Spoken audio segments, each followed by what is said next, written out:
Assalamualaikum warahmatullahi wabarakatuh. Anak-anak Ustadz kelas 43 yang dirahmati Allah. Pada kesempatan kali ini kita akan mempelajari tema 4, subtema 3, pembelajaran 1 dan 2. Subtema 3 ini pekerjaan orang tuaku. Jadi setiap pekerjaan memiliki peran yang berbeda. Profesi-profesi tersebut harus kita hargai karena memiliki peran yang penting dalam kehidupan masyarakat. Ada pekerjaan yang menghasilkan jasa, ada pula yang menghasilkan barang. Pekerjaan yang menghasilkan jasa contohnya guru, pengacara, pendongeng, dan penjahit. Ada pula pekerjaan yang menghasilkan barang, contohnya petani, pedagang makanan keliling, dan pengusaha mebel. Sebagai anak ya, kita harus bangga dengan pekerjaan orang tua kita, apapun pekerjaannya itu ya, karena orang tua kita sudah bekerja keras untuk mencari nafkah demi mencukupi keluarga. Ya, pada pembelajaran satu ini bacalah teks yang ada di buku siswa terkait beberapa ketersediaan sumber ekonomi yang ada di Indonesia ya. Jadi jenis ekonomi itu terbagi menjadi 3. Ada kegiatan produksi, kegiatan distribusi, ada konsumsi. Contoh, PT Sari Roti itu memproduksi roti ya sampai jadi. Nah, kemudian nanti ada pegawainya atau karyawannya yang bekerja sebagai distributor yang menyalurkan roti-roti tadi yang sudah jadi, menyalurkan ke warung-warung, ke agen-agen. Nah, kita sebagai konsumen itu melakukan konsumsi ya, kita memakan sari roti tersebut. Selanjutnya nanti kerjakan tugas ya berikut ini. Coba kamu temukan unsur-unsur cerita pada bacaan tersebut. Kemudian nanti kalian isi tabel yang ada di halaman 132 ya anak-anak. Sekarang kita amati peta penyusutan hutan yang ada di Kalimantan ya. Jadi Kalimantan ini merupakan salah satu pulau di Indonesia yang memiliki hutan yang luas ya anak-anak.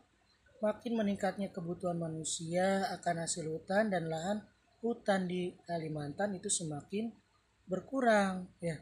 Coba anak-anak lihat dari tahun 1950 sampai tahun 2020. Nah, warna yang hijau pekat itu masih dikelilingi dengan hutan ya. Kemudian pada tahun 1950 hutan kita itu ada sekitar 54.900.000 hektar.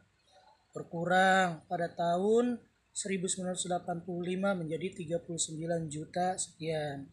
Dan pada akhir tahun 2020 ini sekitar 19.487.790 juta hektar.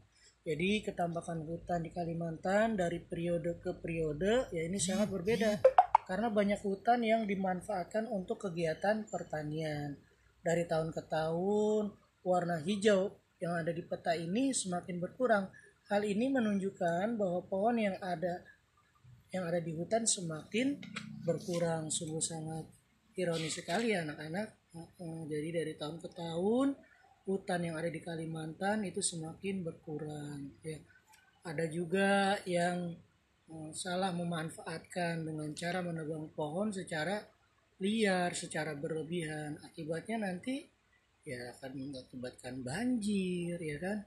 Karena fungsi dari hutan tersebut adalah untuk menyerap air hujan ya kan, agar tidak langsung turun ke bawah. Nah, inilah yang mengakibatkan negara kita sebagai paru-paru dunia ini menjadi berkurang. Nanti kalian jawab pertanyaan-pertanyaan yang ada di buku paket kalian ya. Oke, pada pembelajaran 2 kita akan mempelajari tentang sila ketiga. Ayo, masih ingat nggak bunyi Pancasila ketiga itu bagaimana? Apa ya? Persatuan Indonesia ya. Jadi dalam sila ketiga ini bunyinya adalah Persatuan Indonesia. Sila tersebut dilambangkan dengan pohon beringin yang rimbun. Nah, pohon beringin ini digunakan karena pohon beringin merupakan pohon yang besar ya. Banyak orang bisa berteduh di bawahnya. Hal tersebut menyimbolkan bahwa semua rakyat Indonesia bisa berteduh di bawah negara Indonesia. Contoh sikap dan perilaku dalam kehidupan sehari-hari yang sesuai dengan sila ketiga. Pertama, bangga dan cinta terhadap tanah air dan bangsa. 2. Rela berkorban demi kepentingan bangsa dan negara. 3. Mengembangkan sikap saling menghargai. 4. Membina hubungan baik dengan semua unsur bangsa. 5. Memajukan pergaulan demi persatuan bangsa. 6. Menjunjung tinggi persatuan dan kesatuan Indonesia. 7. Mengutamakan kepentingan bangsa di atas kepentingan pribadi atau golongan. Nah, sekarang kita amati salah satu pekerjaan yang ada di sekitar kita adalah nelayan. Nelayan adalah orang yang hidup dari mata pencarian hasil laut. Di Indonesia, ya, para nelayan biasanya bermukim di daerah pinggir pantai atau pesisir laut.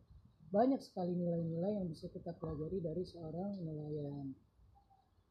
Ada salah satu kebiasaan yang baik pada nelayan tradisional, yaitu gotong royong, seperti terlihat dalam teks bacaan berikut ya. Nanti bacalah cerita nelayan dan sikap gotong royong yang menggambarkan persatuan dalam melestarikan lingkungan.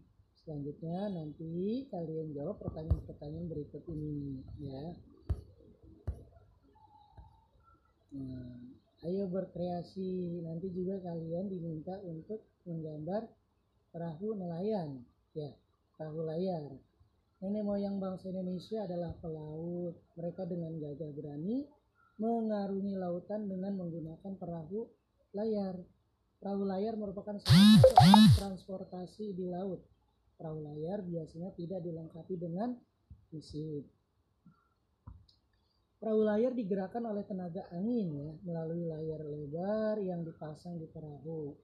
Perahu layar bisa digunakan sebagai alat transportasi untuk mengangkut orang atau barang dari satu pulau ke pulau yang lain.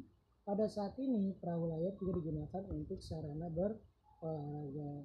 Berikut ini contoh langkah menggambar perahu layar ya. Nanti kalian berlatih untuk menggambar perahu layar seperti ini ya. Oke, barangkali ini saja yang bisa saya sampaikan. Kurang lebih mohon maaf. Wassalamualaikum warahmatullahi wabarakatuh.